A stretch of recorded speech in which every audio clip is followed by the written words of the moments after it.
this computer. All right. So we are going to start with child development.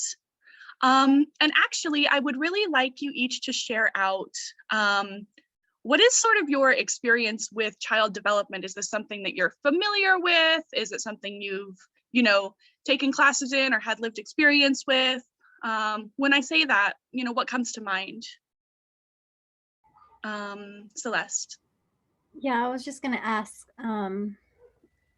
child development would it be considered like babysitting also? I don't know. I've dealt a lot with like babysitting and I'm also a respite caregiver, so I watch kids with disabilities. So I know a lot in that aspect. But I've never taken a course actually during my college years. But yeah, that's my experience, I guess. Okay, on child cool. Yeah, I hear that you have a lot of like lived experience working with kids, even apart from Justice for Youth, and that's awesome. Because that's definitely something that you can build, that you can build on and grow with. And Callan, what about you? When I say child development, is that something that what's your experience with that? Unfortunately, I don't have much experience in the realm of child development. I mostly personally studied it, Mm-hmm. but in practice, I don't have much. Okay. And personally, do you mean like what does that look like for you personally? I'm just curious. Well, my mom was a former registered nurse, so she taught me a lot about what to do and what not to do when a child is sick. So I mostly know medical aspects. Okay, cool. I don't think there's any such thing as fortunately or unfortunately with this. I just ask so that we can tap into some of that, experience and see where folks are at. That's exciting because maybe some of this material will be new. And I always am happy to be able to provide some of that. So the way this is going to work is I'm going to start by talking about child development stages. I'm going to be focusing on this more in a mental and emotional and psychological kind of way, less on the physically what's happening. So you may be able to fill in at times if you both have seen that. And then we're going to move into a different perspective that kind of talks about nature versus nurture and our role in mentoring with Dana. And we've got an awesome video that I'm hoping is going to play today. So let's get started. All right, child development. And when I talk about these stage theories, I'm talking about the idea that there are different periods in development that we can be aware of, and there's different processes that are going on for kids depending on where they're at.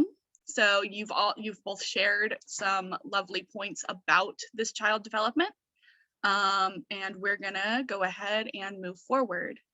And even if there are things that I've already said in here, I am going to challenge you to think about, okay, so how, is there any time where this might be relevant in tutoring? That's really going to be the focus here, is not just knowing this stuff, but the application of it. So here we go. Let's just reflect for a minute and share out. And I don't want you to go any deeper than you want to in terms of thinking about childhood. That's not always a comfortable topic for folks. So just kind of surface level, what's one way that you thought differently as a child? And how do you think your thoughts and emotions have changed? If I had a lot of people, we'd put this in the chat, but we don't. So I'm definitely picking on you. So please share out if you can, Callan. As far as I know, I've Oh shoot, am I sharing my screen? I'm sorry, guys. No, you were not. All right. Yep, that was the one. I was I knew something was missing. All right, here we go. Thank you for your patience with me. All right. So here we go. Now you can see it. So what's one way that you thought differently as a child, and how do you think those thoughts and emotions have changed? Would you still like me to go first? Yeah. I always thought differently because I was exposed to a lot of stuff young, Mm-hmm. and I that kind of like made me learn a lot quicker. So in school, I was very bored. And now as I got older, I do feel challenged and I'm not as like quick to react as possible. I take my time with things. Yeah, thank you for sharing. Kind of quick reactions and a different way of learning than you have now as an adult. Okay. Yeah, for sure. What about you, Celeste? Yes, I kind of resonate with Kaylin. Is that how you pronounce? Callan like calendar. Callan, sorry. Sorry, Callan. Um, as a child, I did have a hard upbringing. And I still get told sometimes too, I'm very naive. So when I was a child, I was very naive, and I'm sure, a lot of us where we're growing up, we don't know what to expect or whatnot. But as I'm maturing, I'm more aware of like my surroundings and like, I've learned a lot from my past, especially from what I've been through. And I feel like as I'm growing up now, my thoughts and emotions have changed immensely. And I just really try to focus on like what I'm doing now and not let the past interfere with my present or my future. So Gotcha. Thank you for sharing that. It sounds like when you were younger, you were very like in the moment, in that, that stuff that was happening. And now that you're older, you kind of step back and maybe are a little more reflective. Is that right? Okay, Totally. cool. Let's see. Dana, do you want to share any ways that you thought differently as a child, or how your thoughts and emotions have changed? Yes. I thought a lot differently as a child. I was definitely a lot more imaginative. I had a very like fun and bright and colorful imagination. I honestly have no idea where that went, but it's pretty much gone. And also, just speaking to some things about my childhood experiences. So I had trauma in my childhood when I was about 11 years old. It was a car accident. It was a pretty traumatic car accident, and since then I've had this like anxiety disorder that I've been battling with, and I can remember before having that anxiety disorder how much more freeing it was, right? And just as far as like how I behaved, and just a lot of carefree and able to just not have those kinds of worries and things like that in my head. So I feel like I was a lot more outgoing, and I was a lot more willing to try new things, and yeah, so I was very much different as a child. What about you, Sketch? I really appreciate you sharing that. I also have a really long history of anxiety. So a lot of the way that I think I thought differently as a child, everything was new to me and everything was terrifying. And so when I think of thoughts and emotions changing, I think of having really big emotions and all of this energy, pent up in this little tiny kid's body, and not having any idea what to do with it, not knowing how to handle it. And so it sounds like we've all got there's maybe some similar threads, but there's also these very distinct different experiences that affected how we grew. And I think that really speaks to both theories that both perspectives that we're going to talk about in child development today.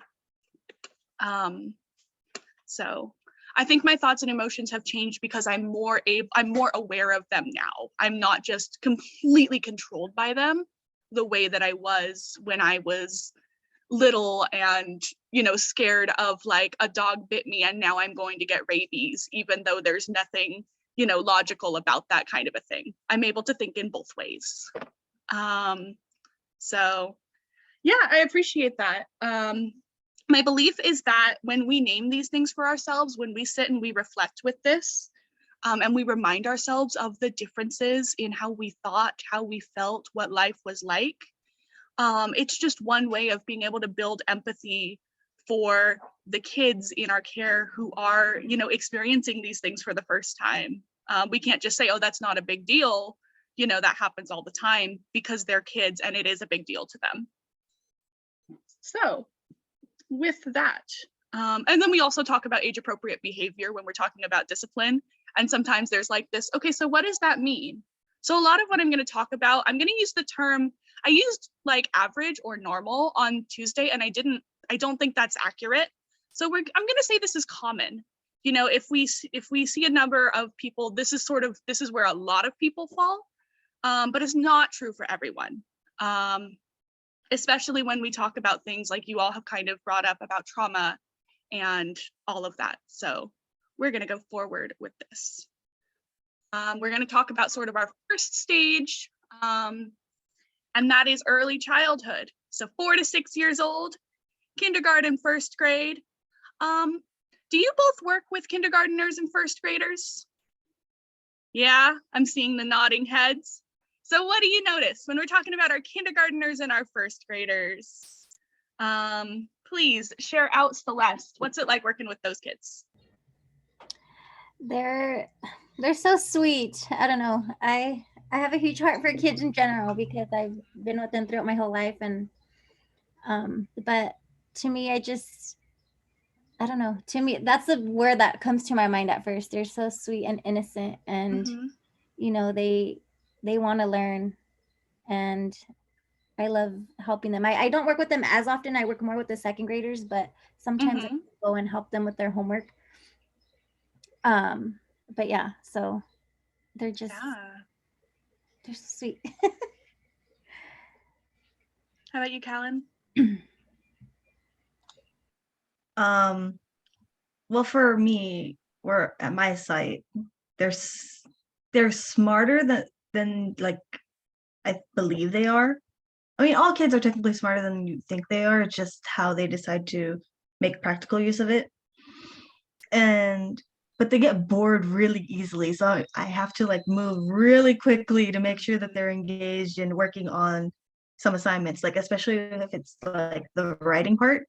They're like, oh, I'm so bored, I don't want to do this. And I'm like, what if I do it with you? Let's make it a competition. So it's like I have to like keep coming up with new ways to get them engaged. Let's see. Do you want to share anything about working with kindergartners and first graders, Dana? No, I mean, it's been a while since I worked with kids that small, but I did. I did work with kindergartners for a year, and for me, it was very it was a little bit of a challenge to work with them as a group because they were all very independent, individual, not really concerned with moving together as a solid unit, but kind of everyone was kind of into doing their own thing and discovering things on their own, which is wonderful, which is great. But that's what made it a challenge because I had to work with the group, right? So, but yeah, it's been a while, and I'm actually very thankful for that because that wasn't for me. Yeah. I had to do this virtually last year. Getting the kids, yeah, I saw that. Getting the kids to like, okay, can you turn off your mic? Okay, we got to go to this breakout room now. And it was like herding cats. They they all had so much energy, and it did not fit well into this computer sit down format. It was definitely a challenge. But at the same time, they were so sweet. I had this one kid who would always sign off with, bye, I love you. And so there's really like that, when you're describing that element of how like eager they can be to learn, and then also just like how caring they are, I really felt that, Celeste. So this is our early childhood stage. We've seen it. We know that they're high energy. And let's look a little deeper and see what else is going on for these kids. So, like I said, I'm going to talk about this in terms of some brain development. not because I think we all need to know that on every single level, but just a gist of what's going on. So these kids' brains are growing so incredibly quickly because they're experiencing so many things in their lives for the first time. And so some ways we might see that are that they ask a lot of questions and they have a lot of energy. And honestly, it's like 90% of the connections in the brain are formed by like, I think it's age 5. So this is happening at like almost an explosive rate. And you can kind of think about, oh, this is why they're asking all those questions. This is why they want to explore all these different things, even if it's not, all right, let's all walk in a straight line kind of a thing. Other things to note would be like physically they're becoming more coordinated than they were as like toddlers, but fine motor skills and details are still going to be hard for them. So you don't want to just jump to, oh my gosh, why can't this person write? Because it may be they're still kind of developing those motor skills. And we can support them in that. We're just kind of being aware of, hey, this is where they're starting. They can start to name their feelings. That can be something that they can start to get, especially those really basic, happy, sad, scared, the ones that I call the inside out feelings, like from that movie, Inside Out. They can start to label those if you model it and you show them how to do it. They need structure to feel safe. They're really trying to build trust and trying to figure out, you know, hey, is the world safe or not? So that's one way that we can support them as mentors. At this point, brain-wise, they can start to learn that other people have different points of view and start to build those little foundations of empathy that like, oh, I didn't know that this person was upset by this because I'm not upset by this. This can start to change. And then sort of a big question that they're trying to answer and that they often internalize is this idea of like, am I good or bad? Am I a good kid or a bad kid? Even if they don't put it in those details, things they may start to notice it in things like following rules and such. So that can be a common experience. All right, so we are going to move on, and for the sake of time, I want to put this one next in the chat. Let's share real quick. 3, 2, 1. Middle childhood, 6 to 12 years old, 2nd through 6th grade. I know that's a wide age range, but what are some things that you notice within this range? They're past the early childhood, kindergarten, 1st grade. What are we noticing?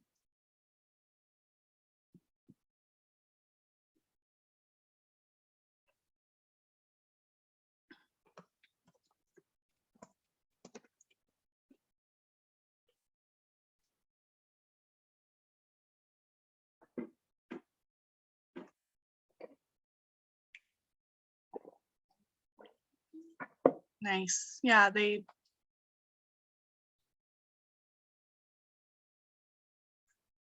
all right, I have enabled closed captioning. We'll see how well it works.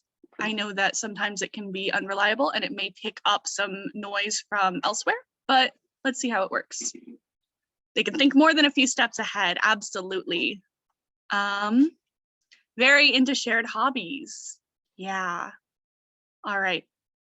So, yeah, and then I think it's really important to note when I'm saying 2nd through 6th grade, I'm using this as a term, but it's also a spectrum.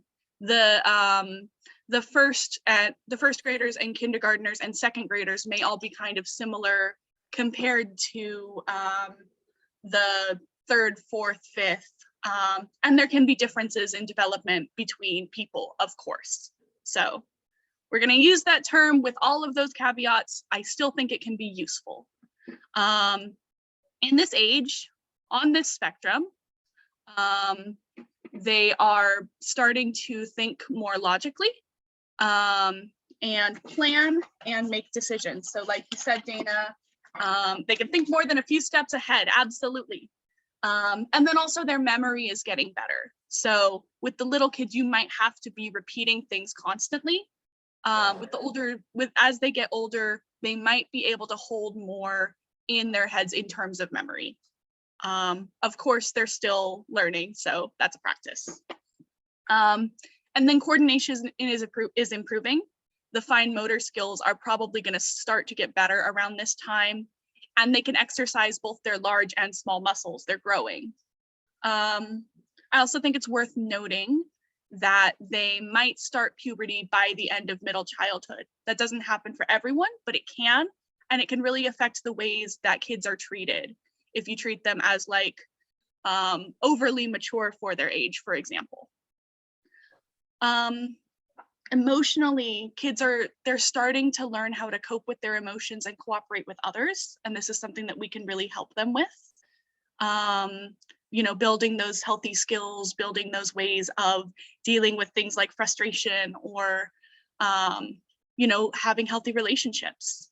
The relationship part is really important because friendships and fitting in are incredibly important to these kids. They're scared to be left out of their peer group. They want to find some way of belonging.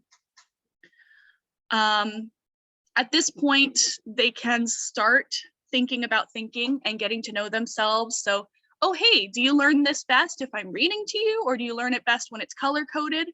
That's what I mean by thinking about thinking. And then also being able to start to talk about their feelings.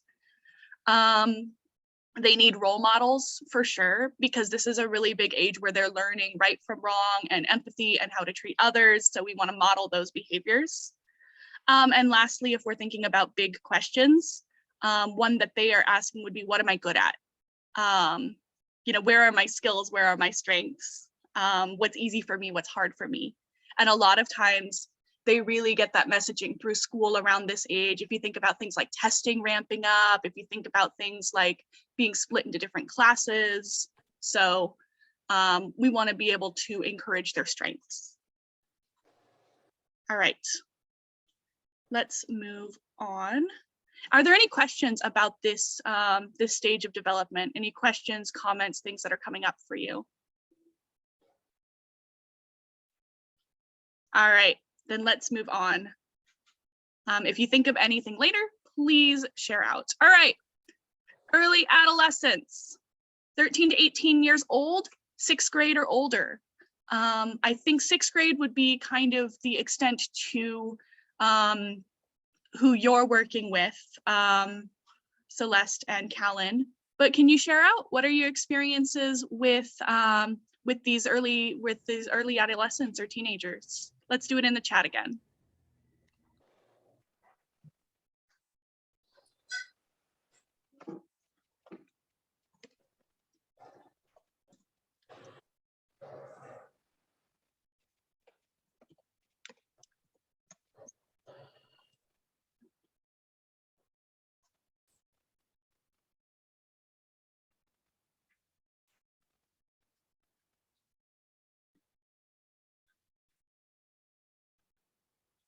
Question tutors a lot, don't trust you at first. The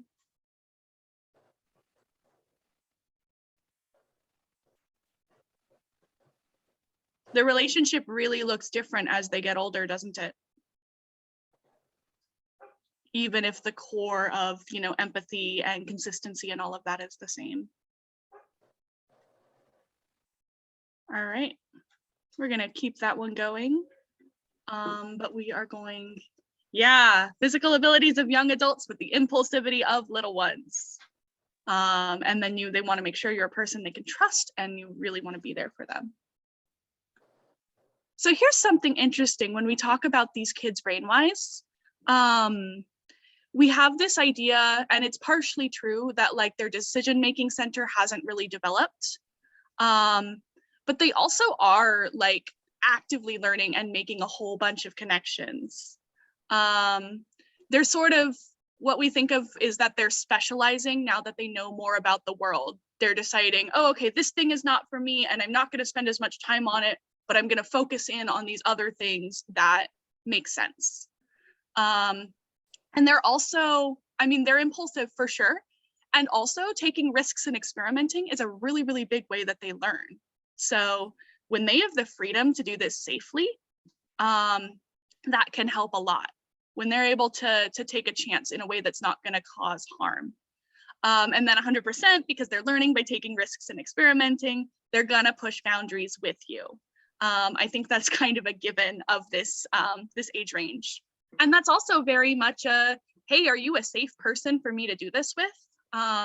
kind of a thing, especially when we're thinking about this through a trauma-informed lens, which we always are. Apart from that, a lot of times this is when puberty well and truly starts for many kids, and so they might be treated differently or as more mature. There are definitely race and gender biases in terms of this. Students who are not white, for example, being seen as more mature, or like, oh, you're having more behavior problems because of a lot of the implicit biases in our society. And then same thing a lot of times with girls being treated as like, oh yeah, you're a woman, when they still have that mindset of like, you know, I'm in between being a kid and being an adult. So we got to remember that these are still kids, regardless of, yeah, like you said, Dana, the physical capabilities. Friend groups continue to matter. Oh, was someone going to say something? Okay. Friend groups continue to matter a lot from middle childhood onward into early adolescence. But family and mentoring still matters. You need to earn their trust. You need to be a part of their circle in order for it to work. Apart from that, this can be when they can start setting goals for the future, and you can have them be thinking about, well, what do I want? How am I going to get there in a way that like makes sense to them? They're definitely developing their own set of values, and it's important to give a space to encourage that. Just like the little kids with the big emotions get intense again, and everything is a big deal because again, it's a lot of experiences happening for the first time. And the big question for this stage would kind of be about identity and like, who am I really? And then what does that mean for me in the world? Like I said, a lot of the time, it's not going to look as philosophical as that, but a lot of times that's what they're trying to answer with behaviors, with feelings, with relationships, all of that. So that would be kind of our adolescence. Let's see. We're going to have a moment just here for discussions and reactions. So I want to hear what's coming up for you. I also want to give us 3 challenges to this theory as we move in, or as to this perspective, as we move into Dana's piece. So one point to this would be trauma. Trauma physically changes the brain and the connections that we make and our relationships to learning and all of these things. So this may mean that people have development at different times. Another point to this would be a lot of the theories that I've pulled from, which would be Erikson and Kohlberg and a little bit from Piaget, were all made by like middle to upper class European guys in the 1920s to 1950s. So there's definitely some bias there in terms of, oh, this is what the common experience is, especially when we talk about things like, you know, you're learning to be more independent. Well, not necessarily in every culture.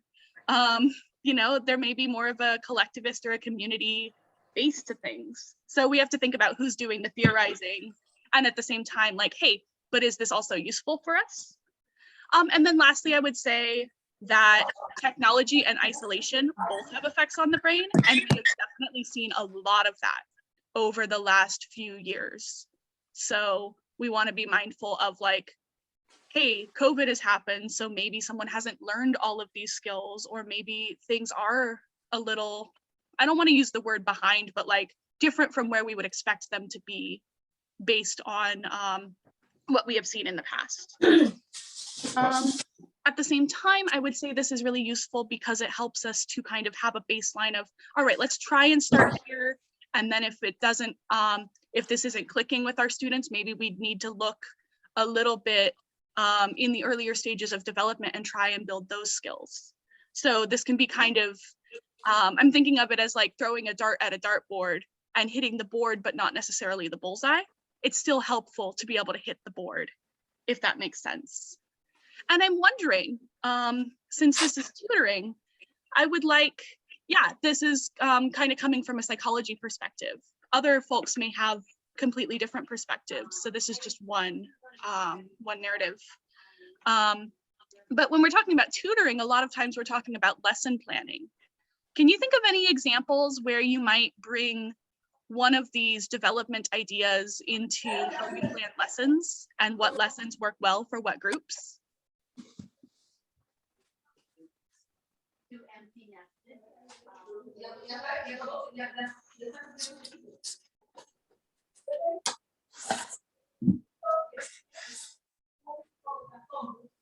Can you think of any ideas for that, Celeste?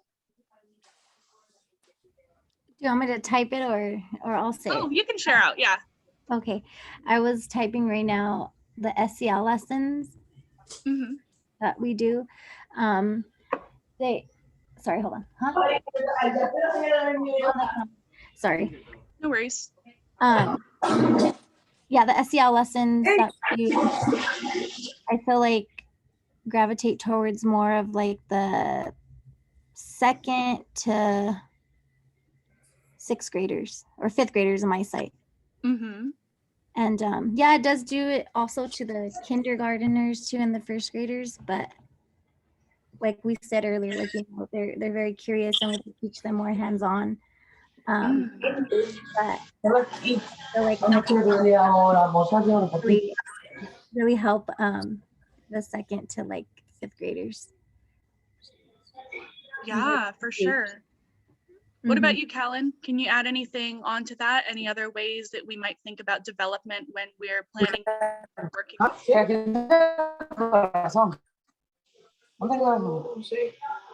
Tienes aspirina. ¿No comes? ¿Cómo que no puedo mirar la boca?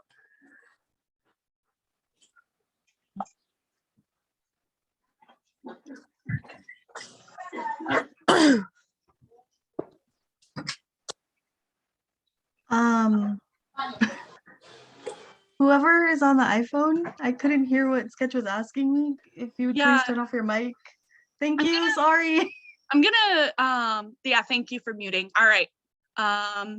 So what I was saying, Celeste was talking about how she noticed that the SEL lessons worked pretty well for the middle childhood, kind of the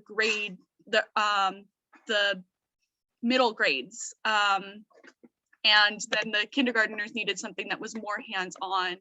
They were less likely to be like, oh, just talking is going to help.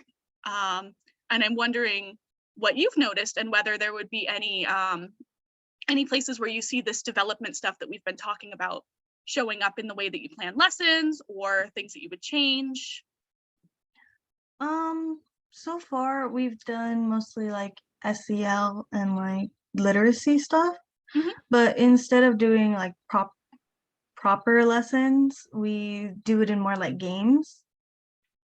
So what I've learned is that they're really working their best with teamwork across all grade levels, because we don't have a lot in terms of like different age groups.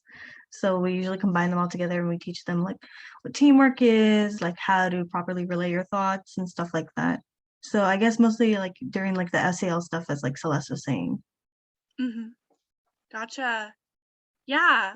I want to add one other sort of point that you might want to consider when you're thinking about development and you're thinking about lesson plans. I'm hearing a lot of it needs to be more high energy. It needs to be more hands-on with the younger kids, and 100%. And also, even things like, hey, these kids are a little less coordinated. They're gonna need more help with something like writing something out or drawing something. It's gonna be a simpler skill for them. So we want to like think about that as we're planning lessons, so that you're not just like, let me do something that is way too complicated for kindergartners. And that's part of why we talk about these different stages of development also is, maybe they can do this with help, but it's not going to necessarily be something they can do alone. I also think this is useful in terms of talking about things like mandated reporting and abuse, just in terms of like, if a 4th grader, shows up with bruises and says, oh yeah, I fell down while I was walking, you could know that that's a little less common for a fourth grader than it might be for a kindergartner. And that may kind of factor into, you know what, this is off enough that I need to call my supervisor, I need to make a report here. So that's why we talk about development in these ways. But there's a lot of different ways to talk about development.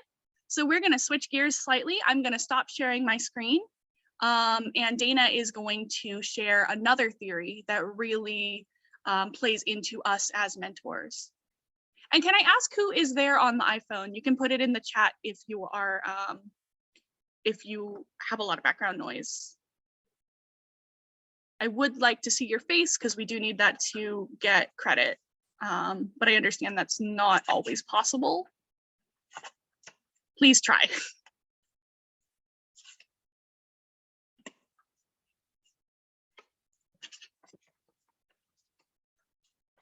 Oh, no worries. All right. Thank you, Karen. So let me stop sharing my screen and we're going to switch. All right, thanks, Sketch. So yeah, we're just going to continue on the conversation with child development, just looking at it from a different angle. So let me start sharing. And let me make sure you got permissions. Yes. All right. You can share. You can share. All right. Okay. And all right, is there something that I need to click on my end where it's going to allow me to share audio, or is that Yes. already done? Yes. So when you click share screen, down in the bottom left corner, there's going to be an option that says share sound. Do you see a little checkbox? No, that's what I'm used to, but it's not popping up here. Okay. Do you want me to share it Yeah. from my screen and then Yeah. I can do that. All right. Let's see. Let me open it and give me one moment. Do you need me to share it with you again, Sketch? Oh, I've got it. It's right Okay. here. Perfect, I just thank have you. to pull it up from my endless cavernous Google Drive. All right. I know what you mean. Yep. Share sound, optimize for video clip. Y'all are so lucky. We couldn't get this to work on Tuesday, so hopefully it's gonna work today. And yep, here we go. Oh, well, give me just a second Sure. before we start the video. So yeah, so we'll be talking about child development, and we're going to be focusing on the nurture aspect of it. So the conversation that Sketch just facilitated, we were talking about stages of development and common or typical ways that we usually see how children develop from one age group to the next age group, and the skills and the cognitive differences in those groups, right? Now we're going to switch gears and talk about child development in a different kind of way, and how nurture or environment and relationships affect child development and can help child development to either, move at different rates than what we would typically see, right? So we're going to start with watching this video. Sketch mentioned we're looking at with the previous training right before this one from some theorists like Erikson and Piaget, but this one we're going to mostly focus on Vygotsky and how Vygotsky theorized child development. So we'll take a look at this video, and then we're going to have some discussion, and then we're going to break down some important key things from this video. So Sketch, if you don't mind playing the video for us. All right.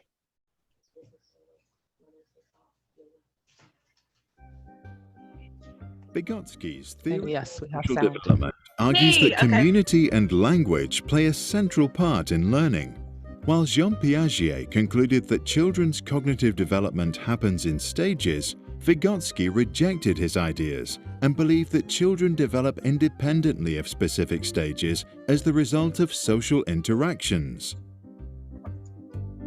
Vygotsky claimed that we are born with 4 elementary mental functions: attention, sensation, perception, and memory.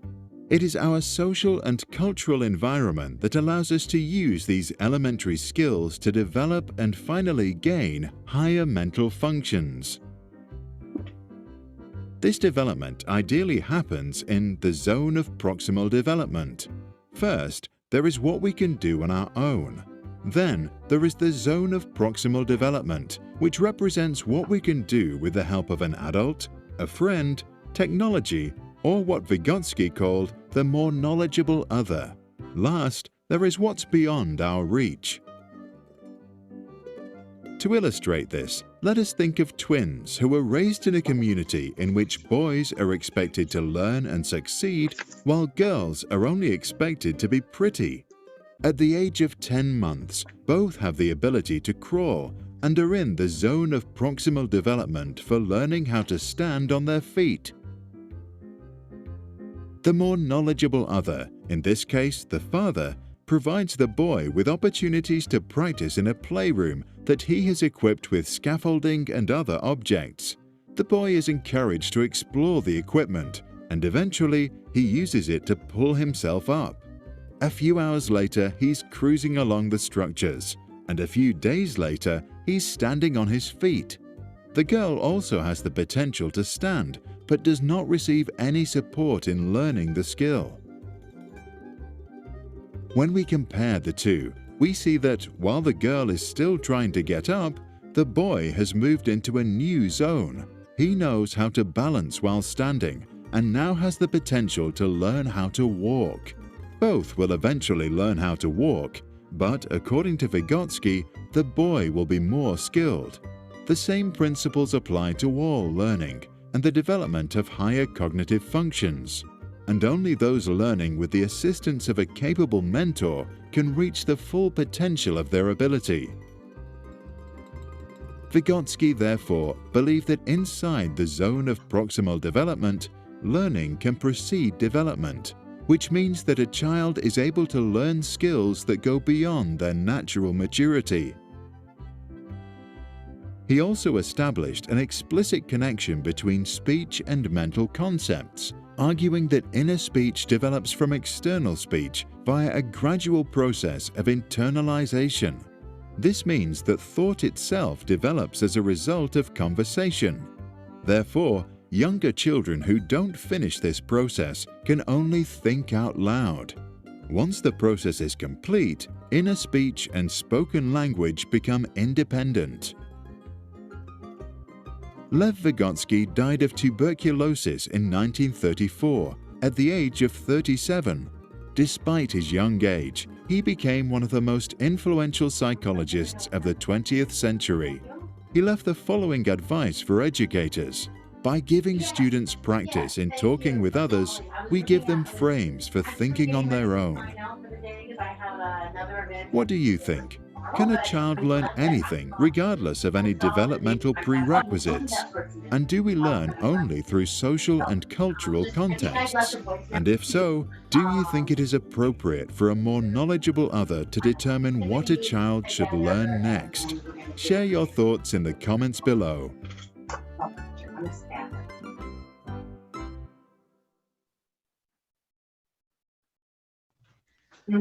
All right, thanks, Sketch. All right, so let's hear some discussion. I just want to hear your initial feedbacks from watching that video. Yeah. What's something that stood out to you or something new that you learned? And let's start with, let's hear from Karen first. Yeah, no, that's absolutely fine. I want them to be able to do something together. So that's my priority. And so yeah, that would really, let's touch base and then I'm gonna send an email out. Well, Karen, are you there? Are you Okay, well, how about Celeste? We'll start with Celeste. And then Can I speak for? Okay, so she's juggling. I personally believe that like children of any age can learn about anything. regardless of, how old they are or whatnot. And one thought that came to my mind specifically was, I did mention that I do work with the population of Sure, kids that's with fine. They'll disabilities, have, they'll probably, what work school with are a you client at? who is not high functioning and is nonverbal, but they do have Okay, a yeah, way to so if communicate you with decide other fall people. or at some point, So because they're nonverbal reach or out not, to me, doesn't we'll mean just that go they on they can't further. talk or communicate in other different ways. So I'll figure out what options are available. came to my mind. Yeah, great. Thank you so much for sharing that out, Celeste. And then Callan, what about you? What are your initial reactions to this video?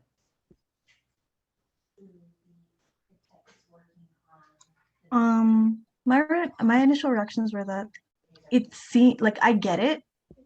Like I understand like, the levels of what is it, the proximal zone of learning.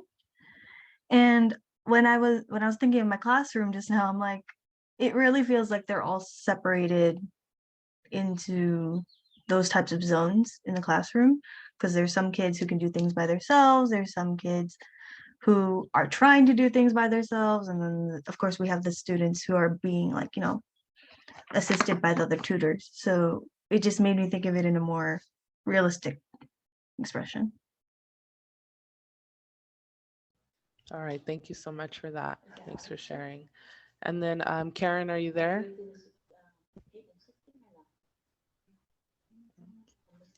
And then it looks like we had Karina join as well. Karina, just to let you know, we appreciate you being here. We're just talking about child development. We're just getting started on the second section here of child development. And we just watched a video, but we're going to break down some of those important topics that we just covered now. Please, to get credit for attendance and being here today, please turn on your cameras, because we want to make sure that we can report back to the KEEP leadership team that you all were here and participating and present. All right. Sketch, can we move to the next slide here?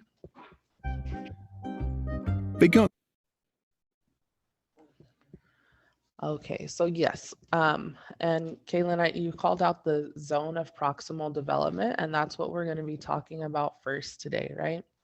So this is just another illustration, similar to the video they showed the child in the water, right? This is another illustration of the zone of proximal development. And so yes, we have on the left here what a student can do on their own. In the middle, something that a student can do with help, and then on the far right, something that a student can't do yet. So just to call it out, when with this theory, the zone of proximal development is that zone where, as Vygotsky called it, the more knowledgeable other is involved and able to assist. Involved and able to assist students from moving from something that they can't do on their own to something that they can do on their own by having that helping hand in the middle, right? So when we have our youth and they're in our KEEP classroom spaces, these spaces are essentially zones of proximal development because they have us as us as tutors, us as mentors, as that more knowledgeable other, where we can help them and assist them with developing new skills, developing new ways of thinking, broadening their cognition a little bit, as well as their academics, of course, right? So it's important for us to know that, first off, to identify our students, what they can do on their own. And, we want to keep that going, right? And it always feels good to a student to know that there are things that they can do on their own. So we want to acknowledge that, and we want to celebrate those things with them. And then as far as the things that the students can't do, we are here to help them to get them to that next level, right? So one important thing to call out when we're talking about child development, a lot of times we're talking about our expectations that we have um, for the kids in our classrooms. So our expectations that we make, whether, in the beginning of the year or just the beginning of the day, whatever expectations we set, we have to have some awareness if they are able to do it on their own or if they're not. And sometimes we might set an expectation thinking that, based on their certain age, we might think that they are able to accomplish or meet this expectation. But as we get to know our children personally, maybe we realize, you know what, this is something that is in that last bubble that they can't do. Or this is something that is in that middle zone of the proximal development and they are almost there, but they need a little bit of help, right? So we have to be able to recognize that where the students are and be willing to adjust our expectations accordingly, right? So remember, our expectations do not have to be set in stone. If we set an expectation in the beginning of the spring semester and our students are not meeting it, we can go back and reevaluate those expectations, right? And maybe move something from what we thought they can do to the zone of proximal development so that we can help them. Any questions about the zone of proximal development before we continue on? All right. Erin did share in the chat that there have been kids who've really improved and learned more than other ages. But part of it with this, I think with the zone of proximal development is the courage and confidence to learn, especially with COVID. And that teachers have put them down, and she's seen that in tutoring as well. She said she has to type. So I just wanted to put that out there. Okay. All right. Thank you so much for that, Karen. And that's a great point. Considering that a lot of our students, especially the younger ones, and how much the pandemic has impacted their education, right? Their academics, their social skills, all of these things, right? So sometimes when we're going back to that conversation about nature versus nurture, sometimes, with our child development stages, we might have these expectations that a second grader or a 7-year-old should be able to do X, Y, and Z. But then we have to remember the environment factors, right? And that some of these 7-year-olds, they have not been in classrooms for 2 years or so now, and they're new to this, right? So we have to make sure that we're recognizing that those expectations have to be adjusted based on what's actually going on. Great. Thanks for calling that out. All right, so we can move on, Sketch, to the next slide. And now we're going to talk about scaffolding. And scaffolding, it was a term that was used in the video, and it's a term that's used in child development. Remember in the video, it was with the twins, right? And the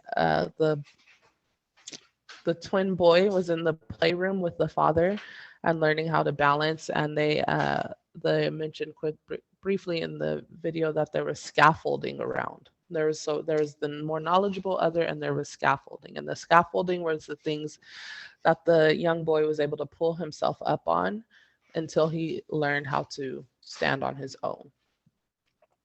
So this is a concept in child development, that there are things that we can put in place to assist, kind of like a crutch or like training wheels, right? Until someone can do something on their own, something that's there to support them. And the term scaffolding is the same that's used for construction. When buildings are going up, right, they have the scaffolding there that's holding the building up until the structure is completed and it can stand on its own. So these are some scaffolding strategies that we, as the more knowledgeable others, the tutors and mentors, can implement with the students in the classroom, so that it will help them to get from the zone of proximal development into a new skill that they can do on their own, right? So the first one here, we've got show and tell.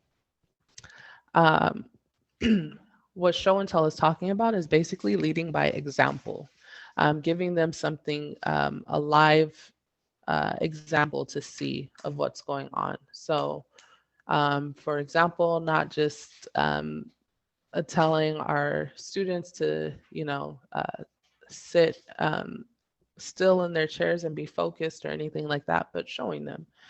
So us actually sitting in those same seats that the students sit in and modeling the behavior that we want to see coming from them, right? And this is very important as they're learning a new concept and learning a new skill. This is going to give them some more visuals. This is going to give them more context on how to get this accomplished. The next scaffolding strategy we're going to talk about is tapping into prior knowledge.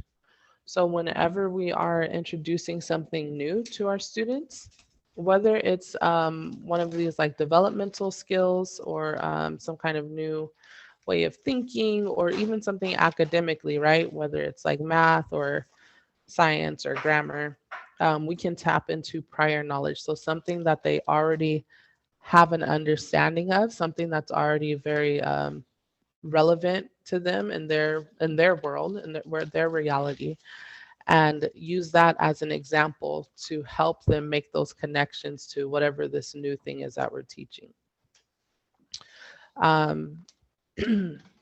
So example, well, here, the example I used for this when we did the training earlier this week was I had a student that I was tutoring in the middle school, and she was learning about Fulton and the steamboat. She had a worksheet to do, and she had to fill in why the invention of that steam engine was so impactful at that time. And she had never been on a boat. She didn't understand it. She'd never been on a river before, so that it wasn't really clicking for her. So to tap into her prior knowledge and to make this more relevant for her, something that she could understand, we changed it from boats to start talking about bicycles, right? And we talked about the difference between going uphill on a bicycle versus going uphill on a motorcycle. And then it was easier for it to click for her that, okay, going upstream on like a paddle boat versus going upstream with a steam engine, it's going to be a lot easier, right? So that's an example of a way that we can tap into prior knowledge to help them make those connections a little bit quicker. And then the last one on here is giving time to talk. So giving scheduled, structured time for children to talk out these new ideas, these new concepts that we're trying to teach them. This is going to help them to process a little bit more, especially with the younger kids, right? It was shown in the video that the younger kids do a lot of their processing out loud, especially if some of them just have not got to that developmental stage, like we talked about earlier, where they're thinking more in their head, they're thinking more steps ahead. So giving them structured talk time where we can have conversations, we can have open-ended questions, and not only that they can hear themselves talk and process things out loud, but they can hear from their peers as well and hear their peers' train of thought. All right, and then we can move on to the next one. All right, and then the last two scaffolding strategies that we can use is pre-teaching vocabulary. So whatever kind of new skill or new information that we're going to introduce to our students, we can use tools to pre-teach, pre-introduce the vocabulary, right? An easier thing to do with students at the elementary level, for example, is if we're talking about our classroom expectations, and we're going to have an expectation of being courteous, right? We can read a book, right? We can read a book where there's that that aspect of being courteous is demonstrated in that book, in that story, and we can call it out. So we're calling it out before we're introducing it to them as this is what I want you to do. We're taking the time and setting them up with the full example, with the full definition of what that means. And then we're going to present it later as after they've had time to process it a little bit, present it later as, okay, this is an expectation now that I want from you. So that they have something to call back to as far as like that character from the book. And so it's very similar to connecting it with their prior knowledge. And then the last one here with our scaffolding techniques is using visual aids. A lot of our children at the younger ages, they are going to be more visual. So anytime that we can use any charts or graphs or pictures or videos, and even like that first example of show and tell, that's an example of a visual aid. So anytime we can use visual aids to bring in new ideas, we want to make sure that we can do that, because children being talked at, or they only have a very short time span for that, right? Especially the younger that they are, their attention span is going to be younger. Their attention span is going to be smaller. So with the help of visual aids, that's going to give us more of a chance during that short attention span time to capture it and really get them to lock in on whatever it is that we're trying to teach. Okay. And yeah, that's pretty much it for this part of the child development. Just wanted to call that out there, that we as tutors, as mentors, we have this space. We are in the zone of proximal development. So if there's something that our students have not grasped, we don't want to give up on them. We don't want to throw in the towel and say, oh, they're just never going to get it. They're not going to be able to do X, Y, and Z. They are put in these spaces with us to help them to reach those next levels, right? And yeah, that's all that I have. And I do have to sign off right now, but is there any questions that you all have for me before I sign off and turn it back over to Sketch?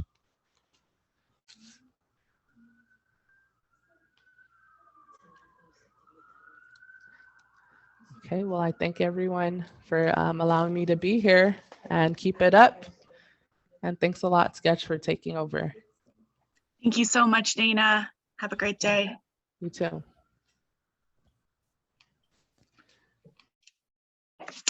All right, folks. So we have a couple more topics that we're going to cover. I know a couple of you joined a little bit later, but a couple of you have been with me since 10. Would you like a 5-minute break? All right. The one thing about that break is that may mean that we go past 12:30. Is everyone okay with that if we go till about 12:45? I will make sure that you get anything that you've missed from the staff meeting. I've already spoken to Osahan about the fact that our trainings overlap. So if you're good with it, let's do that 5-minute break, because that'll also allow me to pause the recording, start a new recording, all of that. And I'll see you back at 11:12. All right, thank you so much.